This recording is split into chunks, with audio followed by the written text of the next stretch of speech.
So, Jennifer, how are you feeling about the Giddy Up Gala? Josh, I'm still recovering from it. Well, that's fair because today we are talking runaway horses, A rogue chicken, a surprise tax bill. and a man who says, I want forever, but absolutely means right now. It's romance at Hope Ranch. And yes, we will have much to discuss on this episode of Do You Watch What I Watch? Sit down and watch, then have a talk with Jennifer and Josh.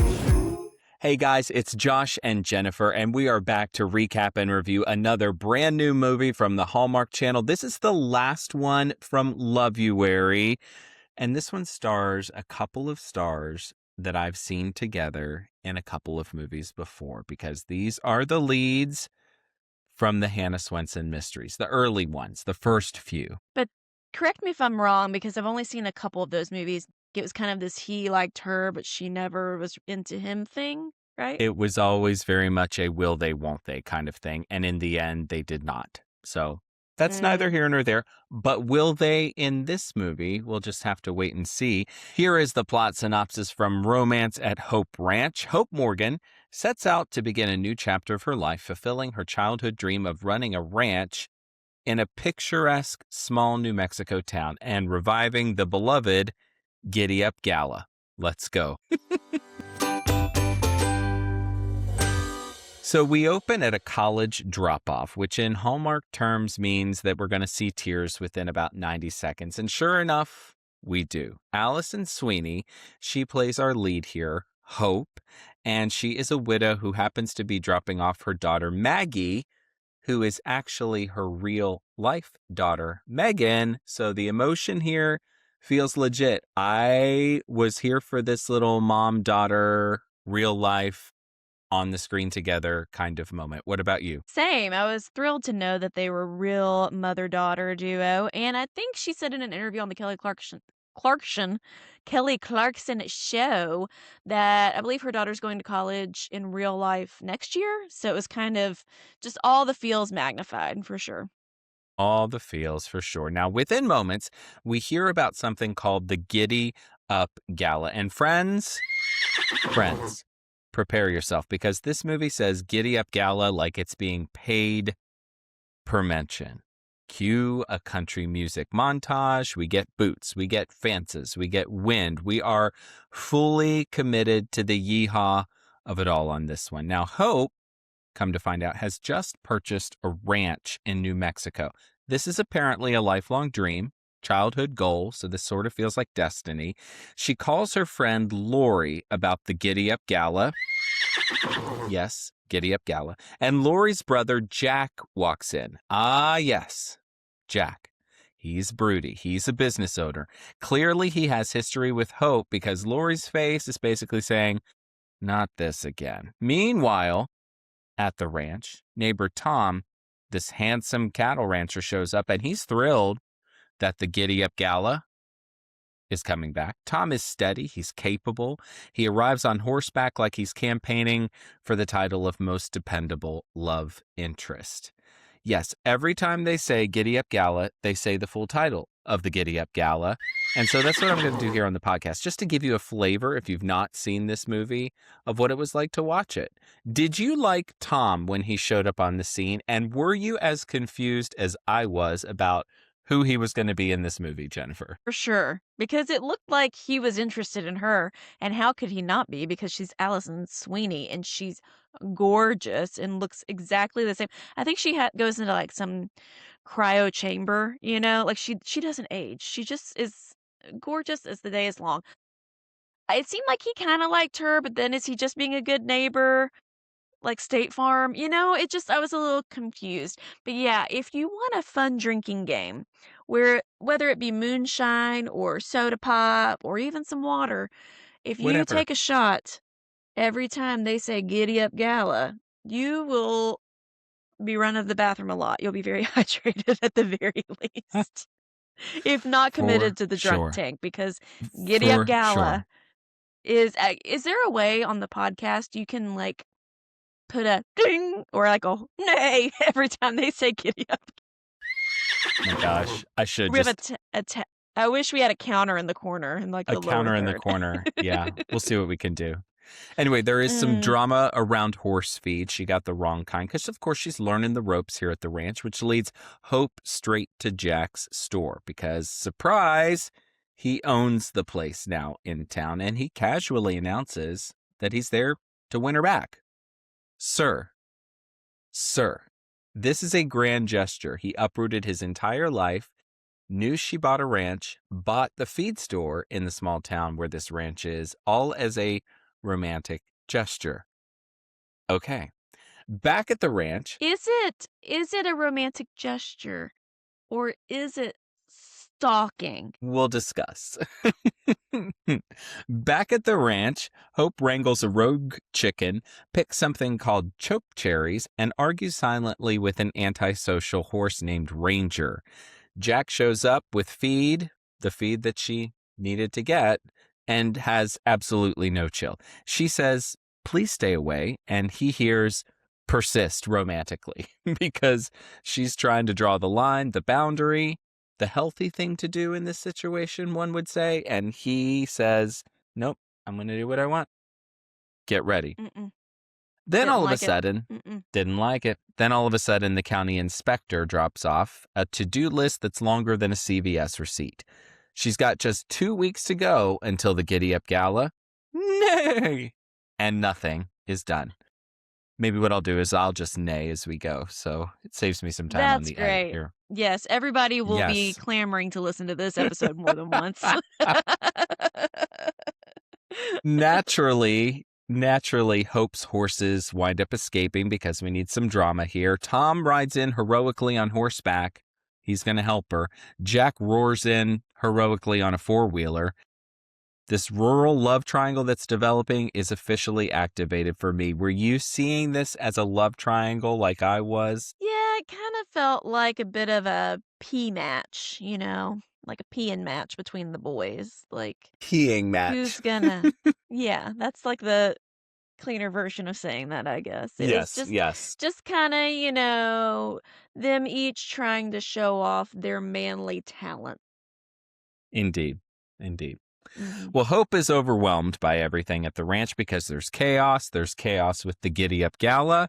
There's chaos with the emotions of Jack being in town. Tom, conveniently, just happens to show up for a therapeutic trail ride and some symbolism around iced tea. And it's at this point I'm thinking, did I not understand what this movie was? Are they really trying to make us like the idea of Hope and Tom together? Because I thought this whole movie was about Hope and Jack getting back together. I was, like I said, confused.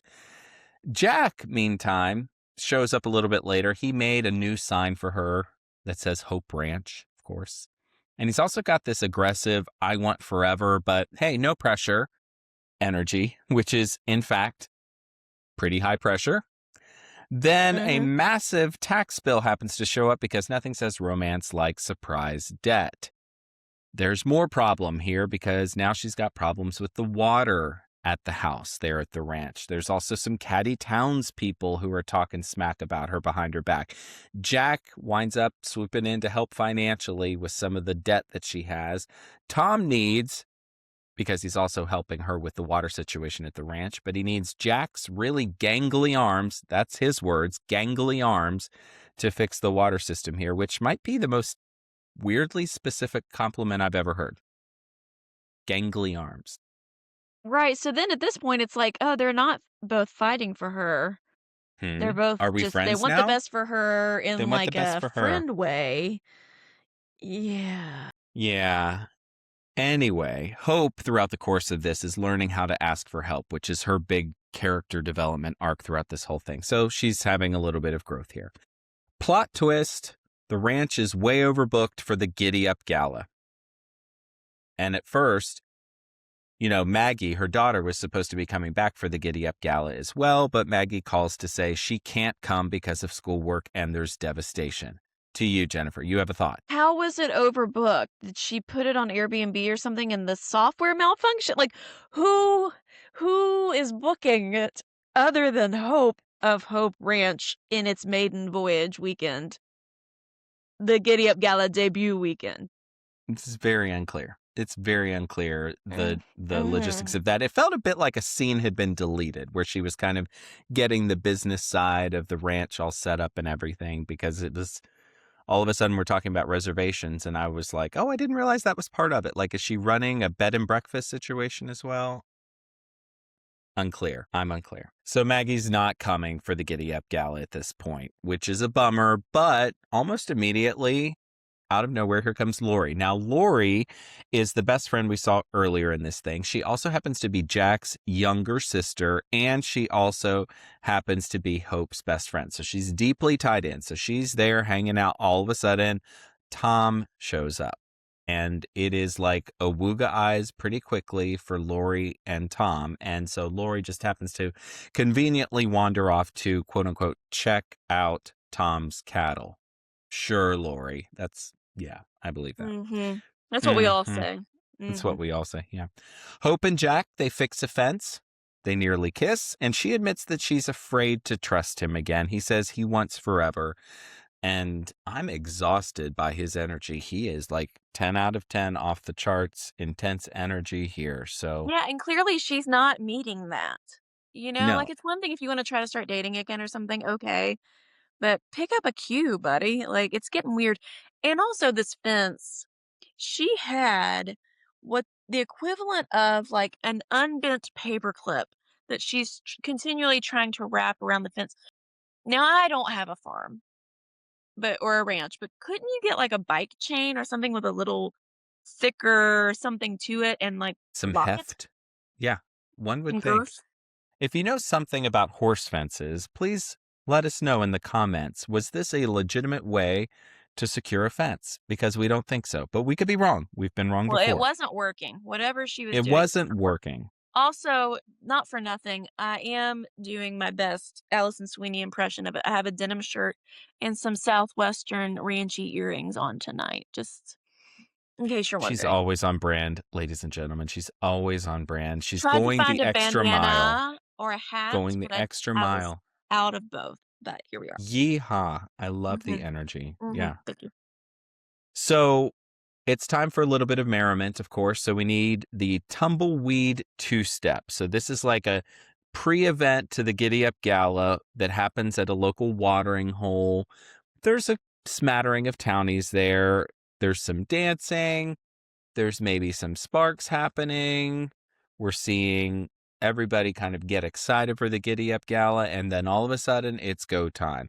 There's a prep montage. We're seeing lights. We're seeing tables. There's a community vibe, and what do you know? Surprise. Here comes Maggie. Maggie shows up after all because this is Hallmark, and joy must arrive right on time.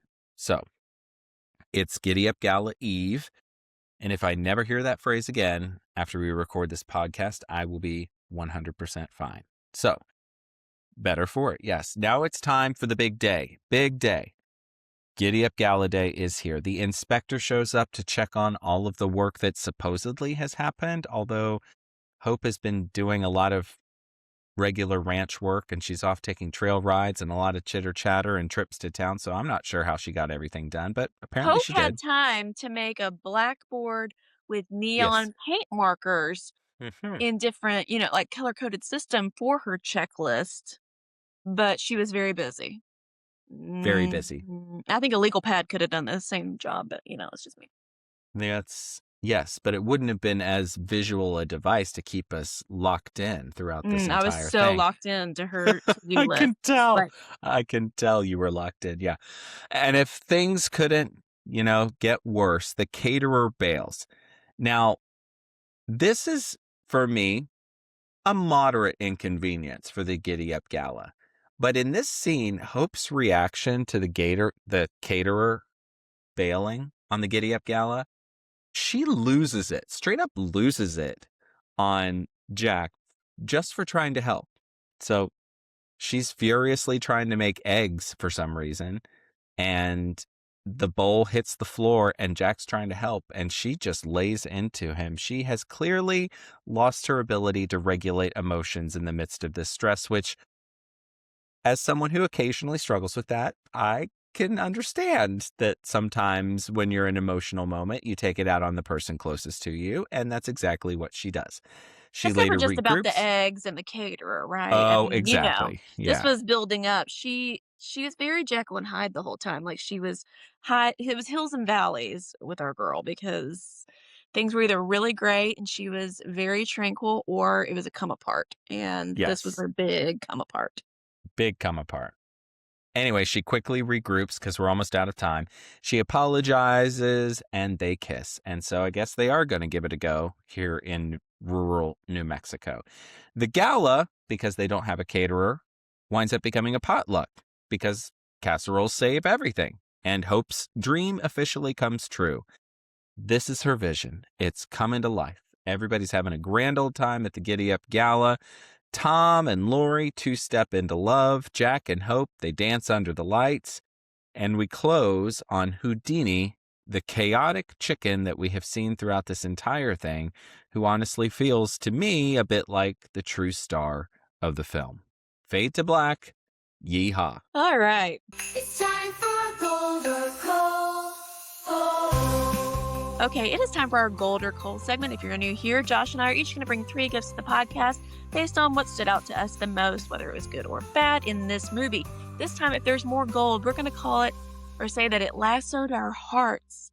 And if there's more coal, it's a busted fence. Josh, I'm coming to you first. What gifts are you bringing for this movie? So You were really excited about this movie. I was really excited about this movie. Just clamoring. It was through the roof excitement for you in this movie. How did it live up to your expectations? Well, I will tell you that I claimed it when we had the Lovuary announcement, and we knew there were 4 and we were going to do 2 and 2. I claimed this one because I love Alison Sweeney, Hannah Swenson. I've said that maybe 3,000 times on the podcast, how much I love her. And We all didn't of even have that. to talk about it though. I knew this would be your movie to lead. So Yes, I knew your yes. love runs deep. Yes.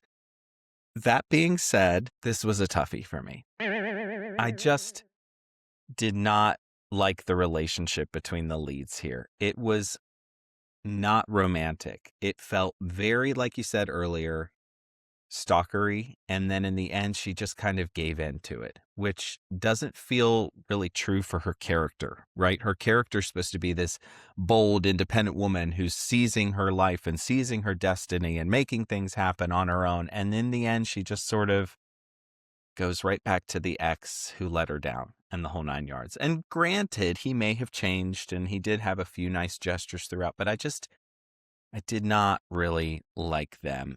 Did not like their characters as a couple. And so I'll start with some coal. Agreed.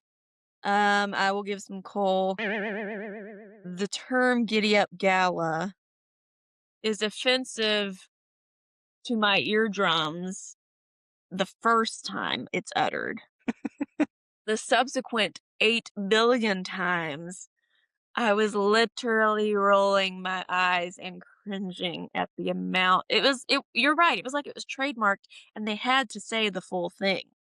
But they weren't laughing about it like, oh, it's the Giddy Up Gala. Like it wasn't a bit. It was so sincere that the success of this town and its economics and the tourism, everything hinges on the Giddy Up Gala. Which in the end, there were maybe only 60 people at the Giddy Up Gala. It just Max. was not a And big it was deal. this long-standing tradition. She's bringing it back. And, at the Tumbleweed 2-step, I think it was, when she's like, oh, the Giddy Up Gala's coming. They're like, how much are tickets? They weren't going to dig deep into their pockets to go. And she's like, oh, it's free. And they're like, all right, I guess we can rustle on over there. And then the caterer bounced, the only caterer, I guess, in this town.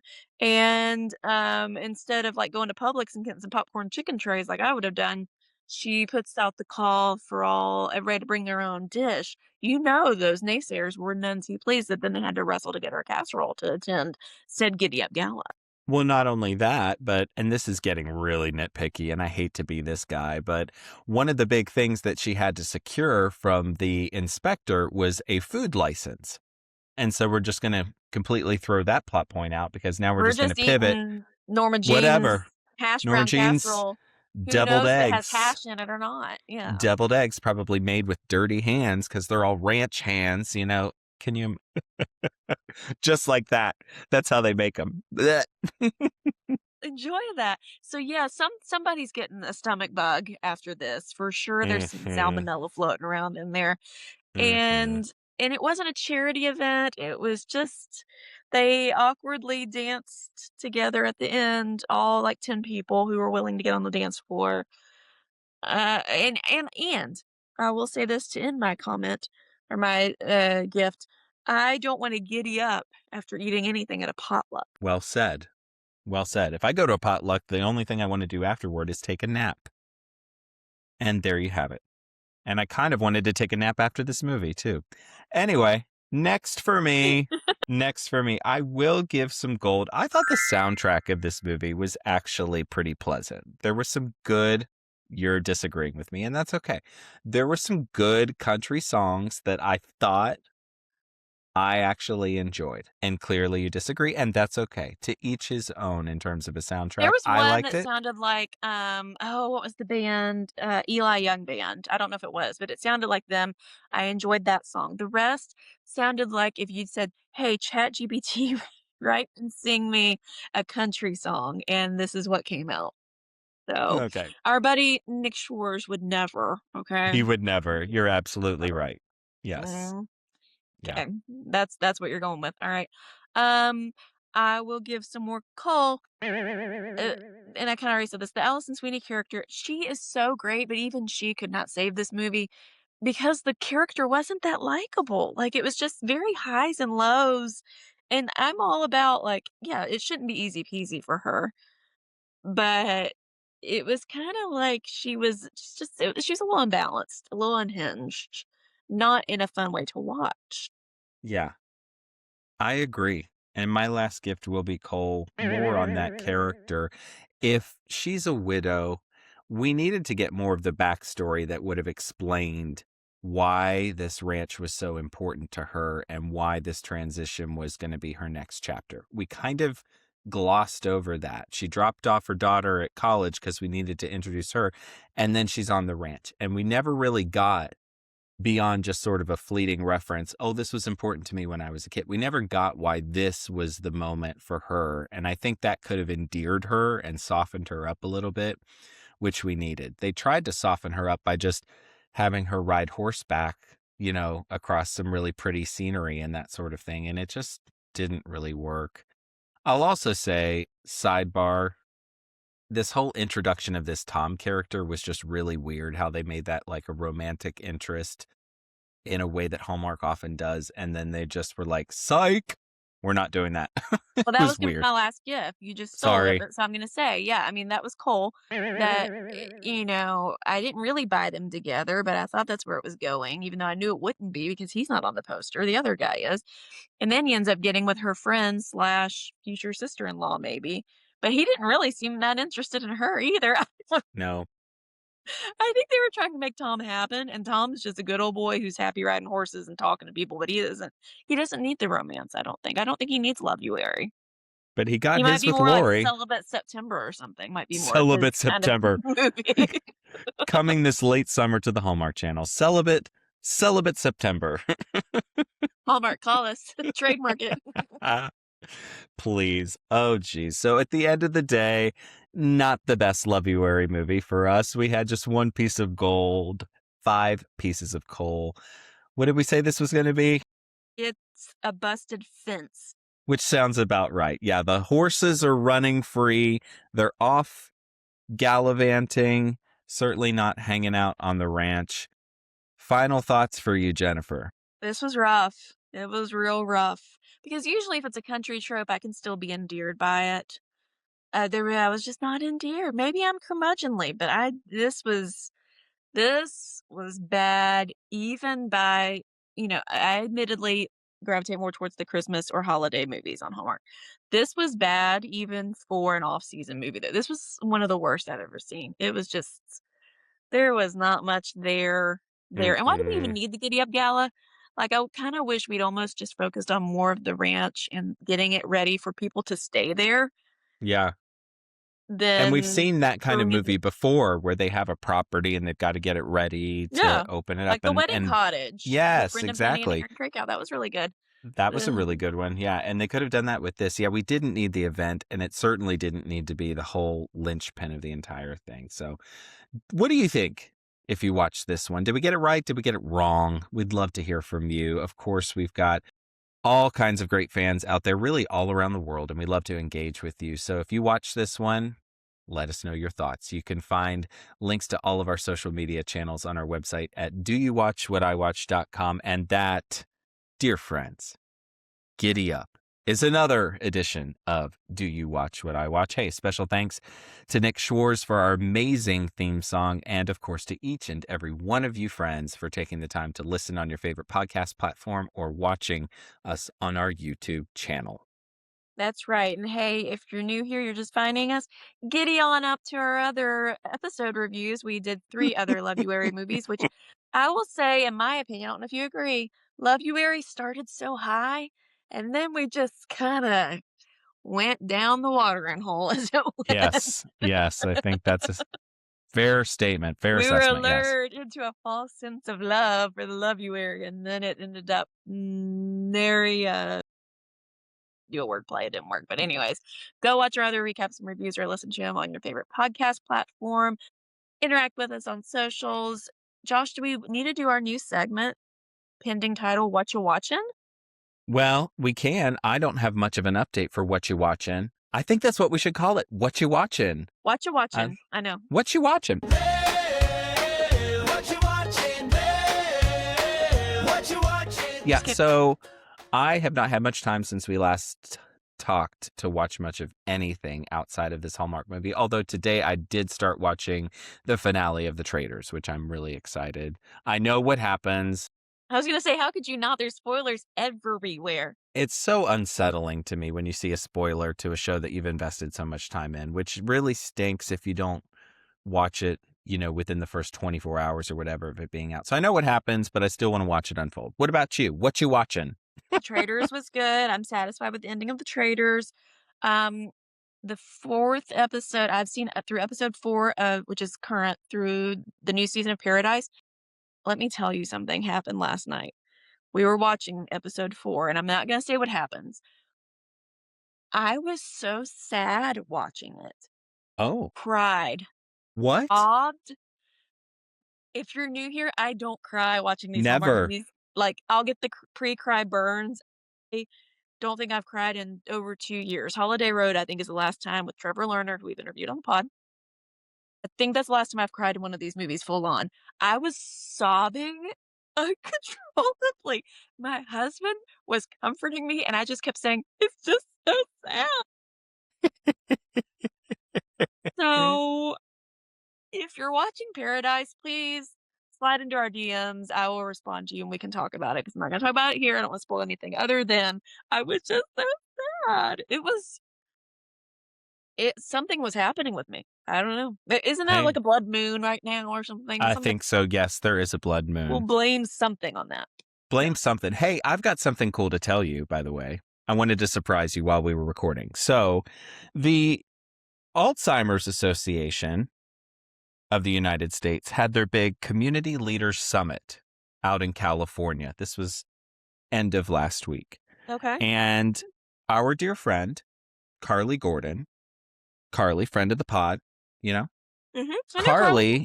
Carly's very involved with the Alzheimer's Association.